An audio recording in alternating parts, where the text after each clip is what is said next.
मैं उम्मीद करता हूँ कि स्पाइडरमैन नो वे होम अभी तक आप सभी ने देख ली होगी, और अगर नहीं देख रहे हो तो भाई तुम लोग बहुत कुछ मिस कर रहे हो। सीरियसली एक इमोशनल रोलर कोस्टर मूवी जो कि तुम्हारी आंखों में आंसू ला सकती है। जबरदस्त एक मास्टरपीस मिस कर रहे हो, तो जल्दी से जाके अपने थिएटर्स में मूवी को देख लो और एंजॉय करो। और हाँ, इस वीडियो के अंदर भी स्पॉयलर्स होने वाले हैं नो वे होम से रिलेटेड, तो अगर अपना मजा स्पॉइल नहीं करना चाहते तो वो वीडियो को एंड कर दो यहीं पे। मैंने अपनी प्रीवियस वीडियो में कहा था कि नो वे होम से रिलेटेड कोई डाउट या क्वेश्चन हो मन में तो कमेंट करना, तो आप सब में से बहुत से लोगों ने क्वेश्चंस कमेंट किए थे, और उन्हीं कमेंट में से कुछ क्वेश्चन का आंसर मैं इस वीडियो के अंदर देने वाला हूँ। जैसे कि एस्ट्रल फॉर्म में जाने के बाद भी पीटर की बॉडी वर्क कैसे कर रही थी, इसके अलावा डॉक्टर स्ट्रेंज स्पाइडरमैन से मिरर डायमेंशन के अंदर कैसे हार जाता है, क्या कोई इसका पर्टिकुलर रीजन है, इसके बारे में भी बात करेंगे। एंड क्रेडिट सीन के अंदर हमें जब वेनम देखा जाता है तो वो आखिर कहाँ गायब हो जाता है, इसके बारे में भी बात करेंगे। मूवी के एंड में जब मल्टीवर्सल गेट खुल रहा होता है तब डॉक्टर स्ट्रेंज उन्हें रोकने की कोशिश करता है और बोलता है कि वो आ रहे हैं, मैं उन्हें रोक नहीं पा रहा। तो कौन आ रहा था उस यूनिवर्स के अंदर, इसके बारे में भी थोड़ा बहुत डिस्कशन करेंगे हम। और एट दी एंड डेयरडेविल का फ्यूचर एमसीयू के अंदर कैसा होगा, किस तरह से सेटअप बनेगा डेयरडेविल के लिए, इसके बारे में भी थोड़ा बहुत डिस्कशन करेंगे। तो वीडियो के एंड तक बने रहना।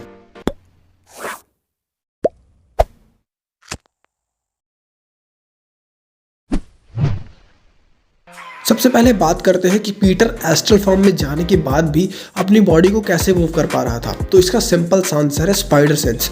अगर आप मूवी के अंदर ध्यान से देखोगे तो पीटर पार्कर के साइड में वो जो स्पाइडर सेंस वाला इफेक्ट आता है, यानी कि वाइब्रेशन इफेक्ट उसके सर के चारों तरफ शो होता है, वो कंटिन्यूसली शो हो रहा था उस सीन के अंदर। और यही वो रीजन है कि उसकी सोल अलग होने के बाद भी उसका बॉडी जो है वो मूवमेंट कर रहा था। और स्पाइडरमैन की ये पावर लिटरली इतनी ऑसम है और इतनी ज़्यादा पावरफुल है कि इसके ऊपर एक सेपरेट वीडियो भी बना सकते हैं। तो अपना ओपिनियन कमेंट बताना कि स्पाइडरमैन की इस पावर से रिलेटेड कोई आपको पर्टिकुलर वीडियो चाहिए या नहीं। अब इसके आगे बात करते हैं कि पीटर ने डॉक्टर स्ट्रेंज को कैसे हरा दिया, वो है मिरर डायमेंशन के अंदर। मिरर डायमेंशन जिसके बारे में डॉक्टर स्ट्रेंज बहुत अच्छी तरीके से वाकिफ है, हर एक ट्रिक और स्पेल उसके अंदर परफॉर्म कर सकते हैं, लेकिन फिर भी वो पीटर से कैसे हार जाते हैं। तो देखो इसके दो आंसर्स बनते हैं। सबसे पहला लॉजिकल आंसर, अगर डॉक्टर स्ट्रेंज मिरर डायमेंशन से बाहर आ जाते तो नो वे होम की एंडिंग इतनी क्लासिक नहीं हो पाती, वो सब कुछ पहले ही नॉर्मल कर चुके होते और पीटर को चांस नहीं मिलता।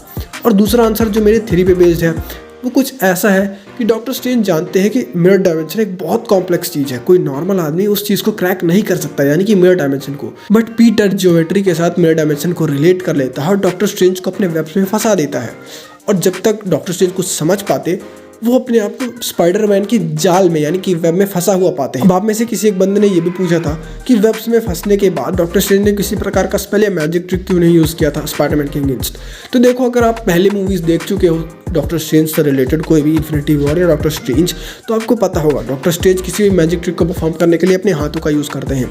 अब इन्फिनिटी वॉर मूवी के अंदर जब एवेनी माँ ने उनका हाथ बांध दिया था तब वो अपने टाइम स्टोन को नहीं यूज़ कर पाते और वो स्पाइडरमैन के वेब में फंसे हुए थे, जिसकी वजह से शायद वो अपनी मैजिक ट्रिक्स और स्पेल्स परफॉर्म नहीं कर पाते हैं। वो अपने नेक्स्ट क्वेश्चन की बात करते हैं कि सिर्फ लिमिटेड लोग ही क्यों आ पाए इस मार्वल के यूनिवर्स के अंदर। मतलब डॉक्टर स्ट्रेंज ने ऐसा स्पेल कास्ट किया था कि सब लोग पीटर को भूल जाएंगे, पीटर की आइडेंटिटी भूल जाएंगे, लेकिन होता कुछ ऐसा है कि जो लोग पीटर की आइडेंटिटी जानते थे, मतलब पीटर ही स्पाइडरमैन है, जो लोग ये जानते थे वो मार्वल के यूनिवर्स के अंदर आ जाते हैं, लेकिन सिर्फ कुछ ही लोग आ पाते हैं। मतलब मैरी जेन जिसको पता था कि पीटर पार्कर ही स्पाइडरमैन है, ग्वेन स्टेसी जिसको भी पता था कि पीटर पार्कर ही स्पाइडरमैन है, वो इस यूनिवर्स के अंदर क्यों नहीं आ पाए।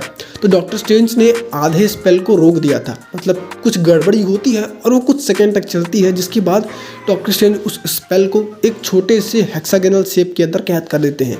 मतलब जितने विलन्स आए, जितने कैरेक्टर्स आए, उसके बाद उन्होंने उस स्पेल को रोक दिया, बाकी लोग आ ही नहीं पाए। और उनमें से था एक वेनम भी। अब आपको नहीं पता कि वेनम कैसे आ सकता है, वेनम को तो कुछ भी पता ही नहीं है। मतलब टॉम हार्डी वाला जो वेनम है उसको पीटर की आइडेंटिटी के बारे में नहीं पता, तो वो कैसे आ सकता है मार्वल यूनिवर्स के अंदर।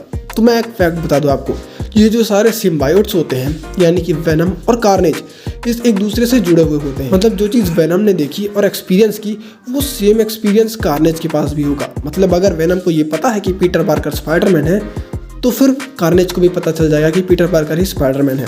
और सैम राइमी की ट्रायोलॉजी के अंदर हमें जो वेनम दिखाया गया था उसको पीटर की आइडेंटिटी का पता चल गया था, जिसकी वजह से टॉम हार्डी वाले वेनम को भी पीटर की आइडेंटिटी का पता चल गया और इसी वजह से वो मार्वल के यूनिवर्स के अंदर आ जाता है। लेकिन इस यूनिवर्स के अंदर आने के बाद वो जो बारटेंडर होता है उसकी सारी डाउट्स को क्लियर कर देता है और बताता है कि यहाँ एक सुपर हीरोज की टीम एग्जिस्ट करती है। लेकिन at the end of the scene Venom का एक छोटा सा पार्ट इसी यूनिवर्स के अंदर रह जाता है और ये बहुत बड़ा रोल प्ले करने वाला है स्पाइडरमैन की आगे आने वाली मूवीज के अंदर। अब बात करते हैं डेयरडेविल के फ्यूचर की। तो एमसीयू के अंदर अभी नो वे होम में सिर्फ डेयरडेविल का एक छोटा सा कैमियो दिखाया गया है, यानी कि कह सकते हो एक फर्स्ट अपीयरेंस सेट कर दी गई है उनकी। अब डेयरडेविल से मिलता जुलता कैरेक्टर है अपना किंग पिंग, जिसके बारे में हमें हॉकाई के एपिसोड 6 के अंदर थोड़ा बहुत और नॉलेज देखने को मिलेगी, जो कि वेडनेसडे को रिलीज होगा।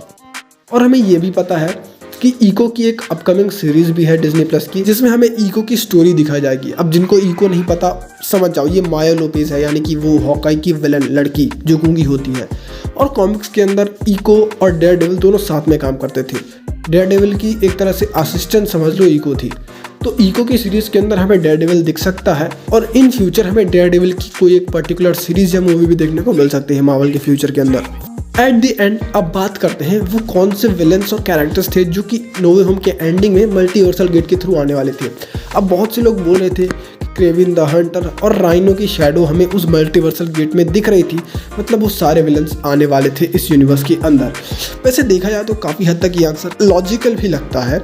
अब डॉक्टर स्ट्रेंज ने पहले उस स्पेल को बांध दिया था तो लिमिटेड कैरेक्टर ही आ पाए थे इस यूनिवर्स के अंदर, बट जब वो बॉक्स डिस्ट्रॉय हो चुका है तब जितने भी कैरेक्टर्स, जितने भी अल्टरनेट टाइमलाइंस और यूनिवर्सेस के अंदर लोग हैं जो पीटर की आइडेंटिटी को जानते हैं, वो सभी उस मल्टीवर्सल गेट के थ्रू आ रहे हैं। अब तुम ही सोचो, वेनम को पता है कि पीटर पार्कर ही स्पाइडरमैन है, जिसकी वजह से उसके सारे एलियन रेस यानी कि सिम्बायोट रेस को पता चल जाएगा कि पीटर पार्कर ही स्पाइडरमैन है। और जितने भी सिम्बायोट्स हैं मार्वल यूनिवर्स के अंदर, चाहे वो अल्टरनेट यूनिवर्स में हो, अल्टरनेट टाइमलाइन में हो, वो सभी मार्वल के ओरिजिनल यूनिवर्स अर्थ 616 में आ रहे होंगे, यानी कि उस मल्टीवर्सल गेट के थ्रू। ऐसे देखा जाए तो ये मल्टीवर्स का कॉन्सेप्ट बहुत ज़्यादा कॉम्प्लेक्स है। तो मतलब अगर इसमें थियरी भी बनानी हो तुमको तो बहुत सोचना पड़ता है कि भाई ऐसा ऐसा ऐसा, मैथ से भी ज़्यादा टफ है। सो गाइस, यही था एक छोटा सा वीडियो जिसमें मैंने कोशिश करी कि आपके कुछ क्वेश्चंस का आंसर दे पाऊँ। अगर आपको ये आंसर सेटिस्फाइंग लगते हैं तो अपने दोस्तों के साथ वीडियो को शेयर करना और वीडियो को लाइक कर देना और चैनल को सब्सक्राइब कर दो ऐसे ही अमेजिंग कंटेंट रेगुलर बेसिस पर देखने के लिए। बेल आइकन प्रेस कर देना और साथ ही साथ अभी भी कोई क्वेश्चंस या डाउट हो तुम्हारे माइंड में तो कमेंट कर सकते हो बिंदास, कमेंट सेक्शन खुला हुआ है।